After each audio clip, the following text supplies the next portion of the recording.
Hello, CalTPA community. This is Keisha, and I'm excited to be here with you today. Today, we are going to be talking about Cycle 1 focus students. This is an area of lots of questions, and so I want to address them now. First off, your focus students are students who represent the larger group of students in that subgroup. For example, you are going to choose an EL who represents the majority of ELs in your class. You're going to select a student with a learning struggle that represents the learning struggles of the other students of your class. This is important because you don't want to choose students from the extremes. You want to choose a mid-range student who's going to be easy to represent the needs so that you can address all of the needs of your class with a few strategies instead of having to extend yourself out too far. So let's jump right in and talk about the three types of focus students that there are. First, the first focus student is an EL. This year, they added redesignated EL students to the list as well. So you're going to be thinking about the needs of your EL students and choose a representative that represents the group as a whole. Your EL student should have language struggles related to what you are teaching, right? Academic vocabulary, sharing out, talking about reading, writing, whatever it is. This is a student who you can provide some ELD focused strategies to help grow their language and help them to participate at high levels in grade level content. The same is with your second focus student, which tends to be a 504 IEP student, but it doesn't have to be. A 504 IEP student, if you do not have one, can be replaced or changed for a student who is struggling in the content area that you are teaching. Someone below grade level or far, far below grade level who isn't identified as having a learning struggle or disability, but that they are struggling to learn, right? They are falling behind. Just like for your ELs, if you have no EL, designated EL student in your class, then a language learner who is an EO, English only student, who is struggling with reading, writing, vocabulary development, etc., can be a student in that category. And the third category is your social emotional learner. The student who struggles to learn because there's something going on in their life that keeps them focused and away from school, right? Homelessness, a parent who's imprisoned, an abusive family situation,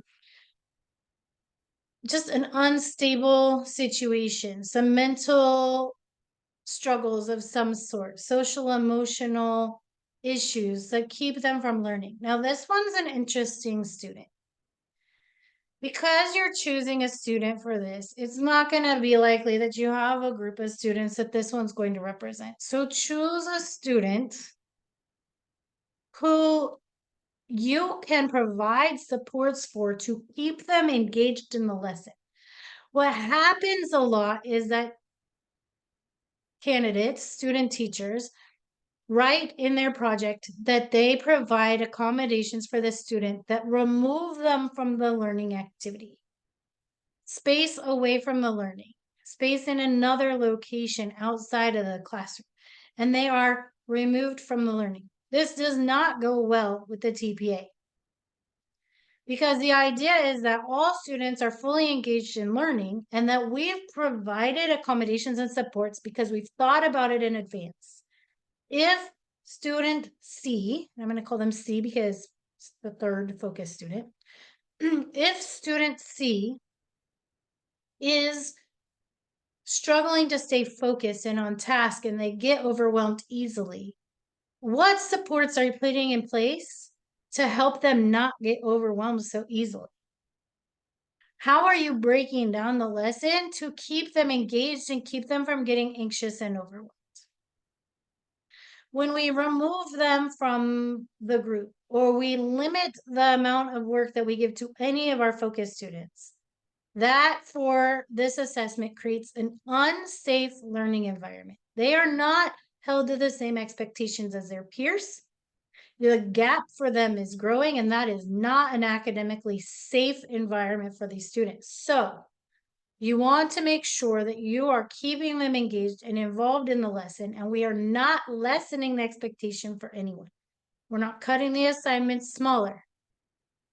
We're not pulling them to a small group. We're not providing external location to go spend time.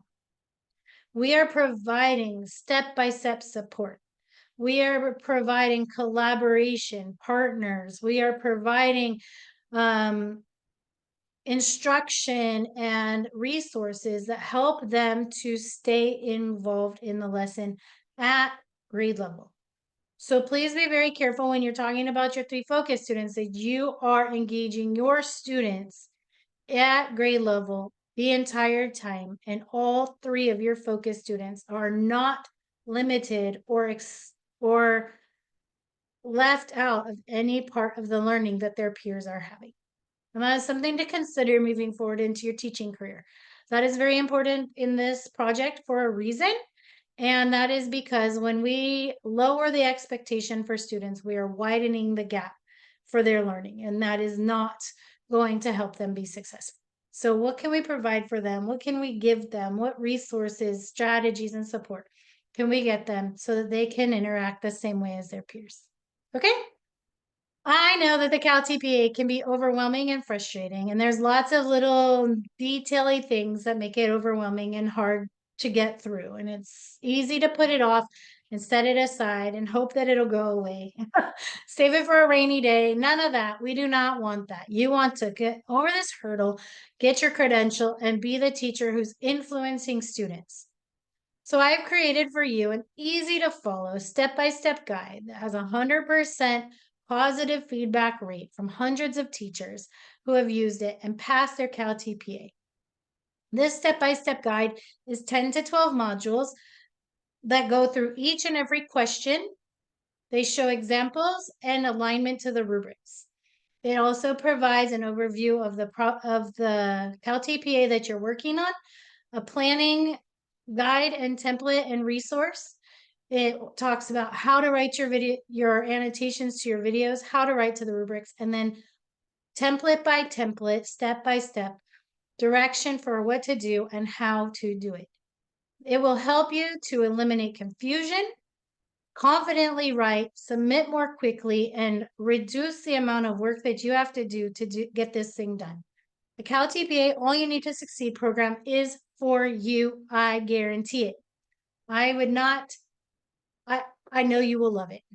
So you can find me and find that program in the CalTPA group on Facebook. Join today and I will see you soon. Thank you for letting me be a part of your journey and have a great day.